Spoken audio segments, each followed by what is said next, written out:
के चैनल में आपका बहुत बहुत स्वागत है। बहुत सारे ऐसे क्वेश्चंस और मिसकॉन्सेप्शंस होते हैं जो कि पेरेंट्स के दिमाग में कौनते रहते हैं। ईच एंड एवरी मिसकॉन्सेप्शन को हम डील करेंगे। वीडियो लंबा होगा लेकिन आपको सारे इन्फॉर्मेशन हम इस वीडियो के माध्यम से देना चाहते हैं। पेरेंट्स, विद्यालय है DPS यानी Delhi public school. Admission form fill होने वाला है 4 अक्टूबर से।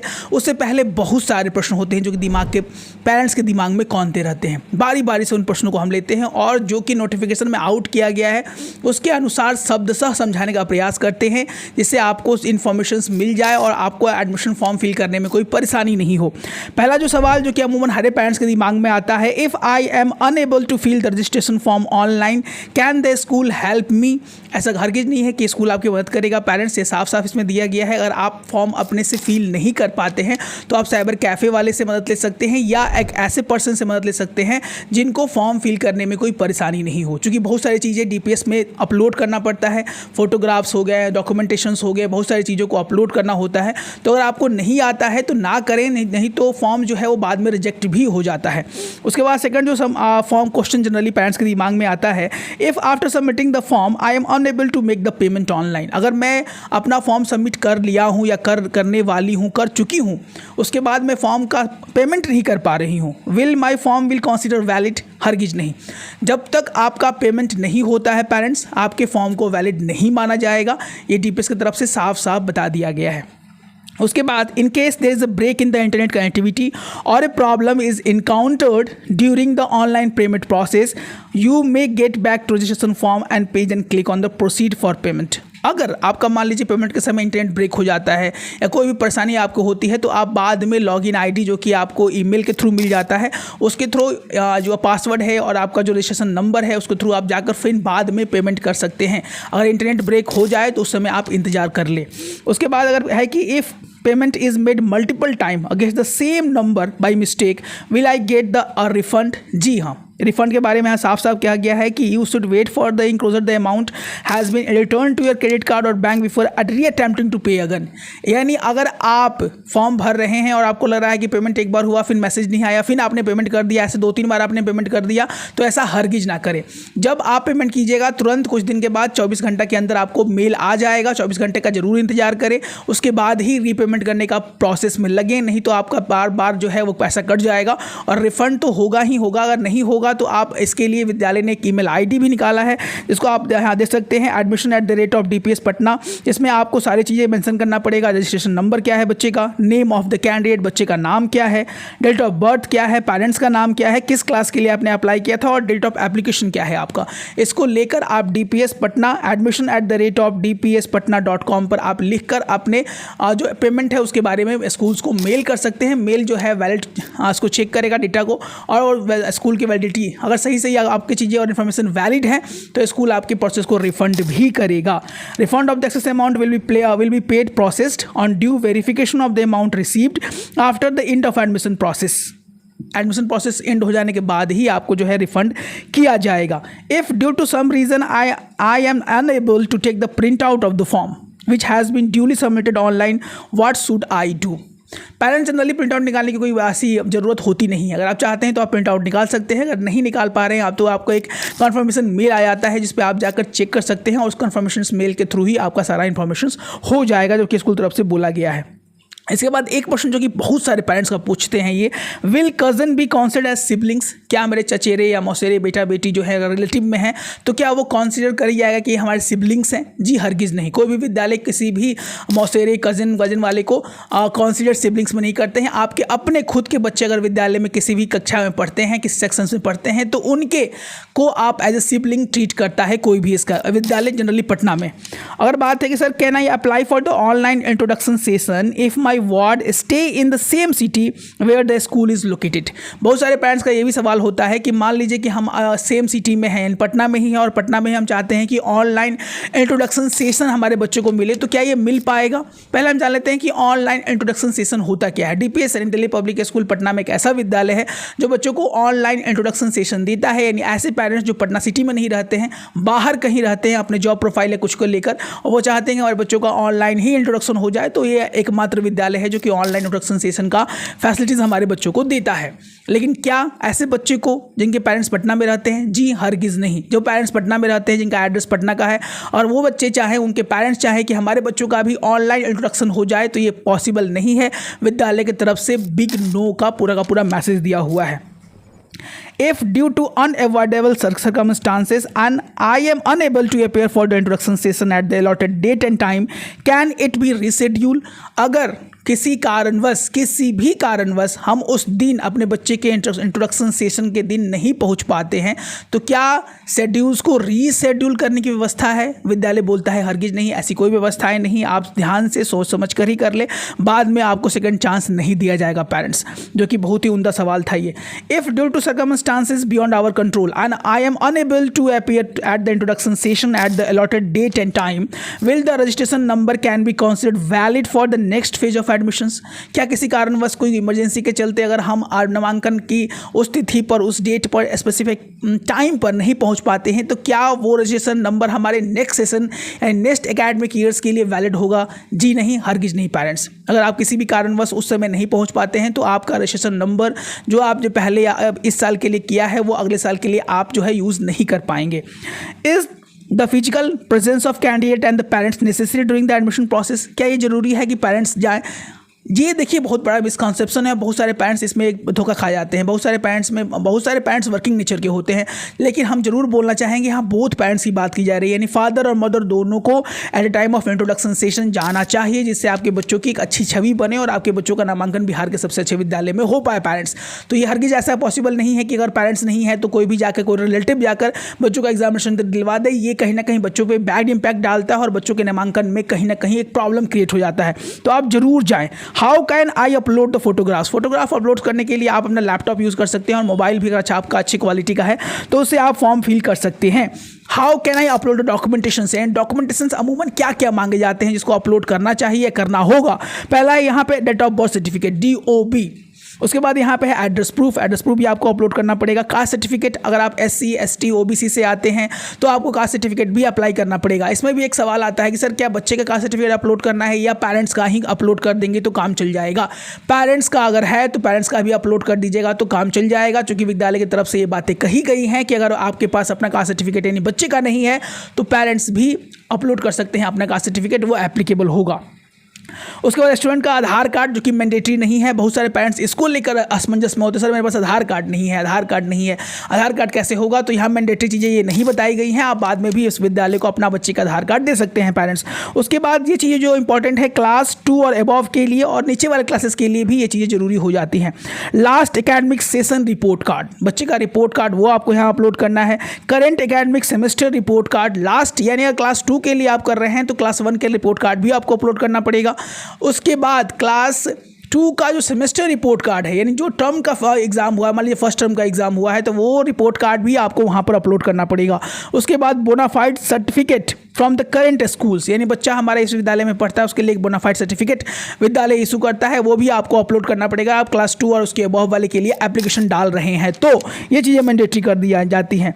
उसके बाद अगर बात की जाए कि सर हमारे बच्चे के पास LKG या नर्सरी में, प्रिपरेटरी में ये सब चीज़ें नहीं है तो क्या नामांकन ईजिली है? देखिए पेरेंट्स, यहाँ पर क्लास 2 के लिए बोला तो गया है, लेकिन एक और पॉइंट्स में यहाँ बता दिया गया है कि if I do not possesses 3 documents, अगर कोई पेरेंट्स 3 डॉक्यूमेंट्स उनके पास नहीं है, पहला है last academic session report card, दूसरा है current academic session semester report card और थर्ड है bonafide certificate from the current school. As my ward study nursery and preparatory, how do I proceed to submit the form?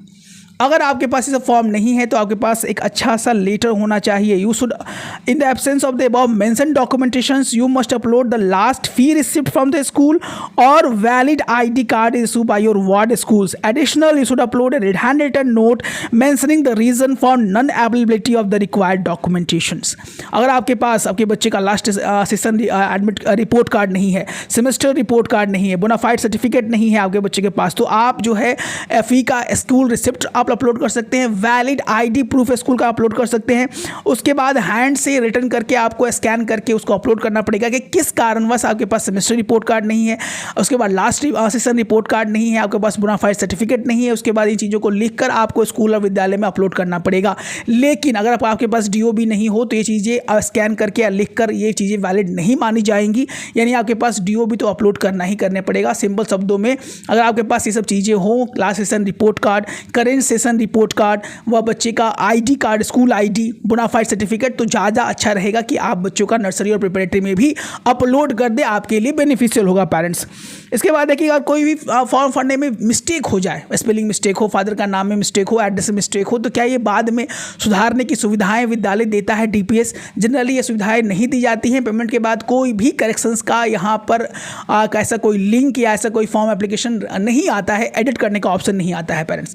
तो form fill करने से पहले ही आप सारी चीज़ों को, सारे इन्फॉर्मेशन को एक बार अच्छे से उनका रिविज़न कर लें, एक बार अच्छे से आप रीचेक कर ले कि सारे इन्फॉर्मेशन आपने जो भरवाए हैं या भरे हैं वो चीज़ें सही है या नहीं। Generally father's name, mother's name, address, child name, child DOB, और जो लास्ट सेशन रिपोर्ट कार्ड है, सेमेस्टर्स रिपोर्ट कार्ड है, स्कूल ID प्रूफ है, ये सब सारी चीज़ें सही आपने भरी है नहीं भरी है। उसके बाद क्या तरीका है सेशन को मालूम चल जाए कि हमारा पेमेंट जो है वो सक्सेसफुल हुआ है या नहीं हुआ है। अगर सक्सेसफुल जो भी आप ईमेल ID देंगे पेरेंट्स, जैसे ही आप फॉर्म फिल करेंगे, जैसे ही आपको ईमेल ID देंगे, उस पर एक आपको मेल मिल जाएगा। 24 घंटे का आपको इंतजार करना पड़ता है। स्पैम फोल्डर्स को आप जरूर चेक कर लेंगे, कहीं ना कहीं इनबॉक्स में या स्पैम फोल्डर में रहता है। उसके बाद आप चीज़ों को देख लेंगे, जनरली ये आ जाता है।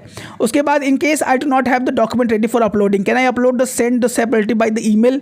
No extension time will be given to fulfil the deficiencies. बहुत सारे पेरेंट्स का ये सवाल होता है कि मेरे पास अभी ये डॉक्यूमेंटेशन नहीं है, क्या मेल के थ्रू हम बाद में इस डॉक्यूमेंट दे सकते हैं विद्यालय को? जी नहीं, हरगिज नहीं, ये सब विद्यालय ने बिग नो किया है।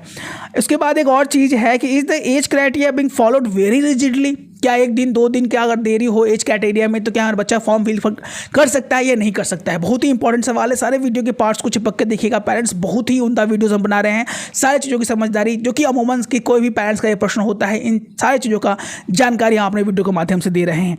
1 दिन का भी ग्रेस पीरियड नहीं दिया जाएगा। दिया गया है कि अगर 1 दिन भी लेट हो तो कोई भी ग्रेस पीरियड आपको यहाँ पे नहीं दिया जाएगा, बिकॉज ये NEP न्यू एजुकेशन पॉलिसी का लॉ है। उसी लॉ के अनुसार सारे एडमिशन्स यहाँ पे शेड्यूल किए जाते हैं। उसके बाद यहाँ पे है कि sir date of birth certificate क्या इन जगहों का चलेगा? कौन कौन सी जगह का जो कि अमूमन पेरेंट्स के दिमाग में कौनता है? डॉक्टर के द्वारा, नर्सिंग होम के द्वारा, हॉस्पिटल के द्वारा या एफिडेविट के द्वारा ये चलेगा क्या? पासपोर्ट हो या आधार कार्ड हो? जी नहीं, डेट ऑफ बर्थ ही यहाँ पे एक्सपेक्टेबल है। यहाँ अगर आप बर्थ सर्टिफिकेट डॉक्टर के द्वारा प्रोड्यूस करते हैं, नर्सिंग होम के द्वारा प्रोड्यूस करते हैं, हॉस्पिटल या कोर्ट से एफिडेविट भी लेके आते हैं और उसको भी स्कैन करके आप जमा करने का प्रयास करते हैं पेरेंट्स, तो आपका फॉर्म रिजेक्ट हो जाएगा। आपको ये सब चीज़ें ही जमा करनी पड़ेगी। इसके बाद एक और चीज़ है कि sir I am going to transfer to your city later but during the commencement of your school next academic session hence I have still not rented a house, can I give my preference of transport? अगर आपने अभी तक कोई भी घर नहीं लिया है, ये बहुत ही उम्दा प्रश्न और बहुत सारे पेरेंट्स का होता है। बहुत सारे पेरेंट्स हैं जो कि बाहर रहते हैं और पटना में अभी आने वाले हैं, उन्होंने अभी तक कोई भी रेंटेड नहीं लिया है, रेंट हाउस, तो कैसे वो पेरेंट्स अप्लाई कर सकते हैं? यहाँ पे दिया है I intend to change my residence to a locality in the vicinity of the school if my child is granted admission, which address I fill up? यहाँ पे दिया गया है कि अगर हम आने वाले हैं, आपकी इच्छा है कि हम इस जगह आ सकते हैं, तो आप ये विद्यालय की तरफ से दिया गया है for this you need to take a decision and select your preferred locality right now. आपको अभी से ही उस लोकेलिटी को प्रीफर कर लेना पड़ेगा कि हम इस जगह ही जाएंगे और उस जगह का एड्रेस आपको लगता है कि हम इस एरिया में रहने वाले हैं, हम इस एरिया में रहने वाले हैं, तो एट टाइम ऑफ एडमिशन आप उसको डाल सकते हैं। लेकिन ऐसा हरगिज नहीं है कि आपने इस समय डाला और बाद में जाकर आप बोले सर इसमें तो हम ले नहीं, तो ये चीज़ें आपके एडमिशन्स को कैंसिल कर सकती है पेरेंट्स। क्योंकि यहाँ पर 2 तरह के ट्रांसपोर्टेशन बच्चों को प्रोवाइड किए जाते हैं। पहला है वो सुपरविजन एरिया वाला, जिसमें पेरेंट्स को आने जाने की छूट रहती है, बच्चे अपने स्कूल और विद्यालय में आ जा सकते हैं। दूसरा होता है दैट इज़ कॉल्ड ट्रांसपोर्टेशन, जो कि CPS दिल्ली पब्लिक स्कूल में मैंडेटरी है। तो यहाँ पर आपको पहले से ही दिमाग में सारे चीज़ों की जानकारी होनी चाहिए, तभी आपको ये चीज़ें मिल जाएंगी। बहुत सारे पेरेंट्स का ये जवाब होता है कि सर NRI या OCI चिल्ड्रंस को क्या यहाँ पर कोई छूट दी जाती है, कोई प्रेफरेंसेस दी जाती है? साफ विद्यालय से बोला गया है there is no special consideration for nor preferences will be given to an NRI और OCI candidates. If my address change in the future what will be the procedure to update the same in the school records. अगर किसी parents का विद्यालय के बाद अगर address change हो तो क्या विद्यालय की तरफ कुछ करना होगा? ऐसा कुछ नहीं है। आप जाके ऑफिस में अपना जो न्यू करंट से एड्रेस है उसके अनुसार अपने एड्रेस को आप मॉडिफाई करा सकते हैं, लेकिन ट्रांसपोर्टेशन के लिए आपको 1 साल का इंतजार करना ही होगा। 1 साल के बाद ही अपने ट्रांसपोर्टेशन को आप चेंज कर सकते हैं। ये सारे इन्फॉर्मेशन ऐसे क्वेश्चन हैं जो कि पेरेंट्स के दिमाग में हमेशा कौंधते रहता है, और बहुत सारी चीज़ें हैं जो कि पेरेंट्स के मन में कौंधते रहती है। सारे प्रश्नों का जवाब हम लेने के आने का प्रयास किए हैं। उसके बाद एक और चीज़ दिया गया है, क्या सर NaCH क्या है? ये तथ्यों की जानकारी आपके पास सबसे ज़्यादा होनी चाहिए पेरेंट्स। अगर आप ये नहीं समझ पाएंगे तो आपका नामांकन भी DPS में नहीं हो पाएगा। देखिए यहाँ फी जो है वो हर एक मंथ 2 महीने का पहले से ही ले लिया जाता है। इसके लिए यहाँ पर नेशनल ऑटोमेटेड क्लियरिंग हाउस, इसको हम NaCH मैंडेट बोलते हैं, ये पेरेंट्स के द्वारा करना होता है। ENMCH मैंडेट है, सबमिट किया जाता है online through our school ERP by account holder is registered with the National Payment Corporation of India. एक बैंकिंग प्लेटफॉर्म है जहाँ पे ऑटोमेटिकली आपका फीस 2 महीने का विद्यालय की तरफ चला जाएगा। आपको पहले national Payment Corporation of India यानी NPCI में रजिस्टर करना होगा। उसके बाद ENMCH विद्यालय जाकर आप कर सकते हैं प्रोसेस। अगर आपने ये प्रोसेस नहीं किया है पेरेंट्स तो आपके बच्चे का नामांकन भी DPS and Delhi public school में शायद नहीं हो पाए। इसके बाद बहुत सारी और प्रश्न बच्चों की हो सकती है कि sir can my child be transfer from one DPS to another. यहाँ पर कोई ऐसा सिस्टम नहीं है कि कोई और DPS में अगर आपका बच्चा पढ़ रहा है, फॉर एग्जांपल आपके मुंबई में कोई DPS में बच्चा पढ़ रहा हो, कोई गुजरात के DPS में बच्चा पढ़ रहा हो, कोई मुंबई कोलकाता कहीं भी पढ़ रहे हो और चाहते हैं कि पटना के DPS में उनका ट्रांसफर हो जाए, डायरेक्टली कोई ट्रांसफर का कोई भी ऑप्शन यहाँ पे साफ साफ नहीं दिया गया है। साफ साफ लिखा गया है कि there is no system of automatic admission from one DPS to another since the ownership and management generally differ. जो मैनेजमेंट है, जो ऑनरशिप है वो DPS का अलग अलग होता है, तो ऐसी कोई भी छूट और सुविधाएं पेरेंट्स को नहीं दी जा सकती हैं जो कि 1 DPS से 2nd DPS में डायरेक्ट एडमिशन हो जाए। अमूमन हम लोगों ने सारे प्रश्नों का जवाब ले लिया है पेरेंट्स। इसके बाद भी अगर आपको कोई प्रॉब्लम हो तो प्लीज़ कमेंट बॉक्स में कमेंट कीजिए। इस पर हम एक रिलेटेड डॉक्यूमेंट लेके आएंगे, अपना वीडियो लेके आएंगे, इसमें आप सारे प्रश्नों का सही जवाब देने का प्रयास करेंगे। अगर आप बच्चों का नामांकन बिहार के सबसे अच्छे विद्यालय में कराना चाहते हैं, तैयारी जीत की हमारी प्रारंभ हो चुकी है, हमारे बैचेस चल रहे हैं, so many batches we have. If you want to get the enrollment our premium batch from class nursery to class 8 in the top 10 top 5 school in Patna Bihar, what are you waiting for? You can call our number that is blinking here 9472163206। Bihar के बहुत सारे प्यारे प्यारे बच्चे हमारे batches में enrol हैं, तैयारी कर रहे हैं जीत की, so that he or she can be in his dream school। अगर अभी तक हमारे चैनल्स को आपने सब्सक्राइब नहीं किया है, what are you waiting for? Please subscribe our channels to be in the top 10 top 5 school in Patna Bihar। मिलते हैं अपने एक और अच्छी वीडियो के साथ, तब तक स्वस्थ रहें, मस्त रहें, इसी मनोकामना के साथ। जय हिंद, जय भारत।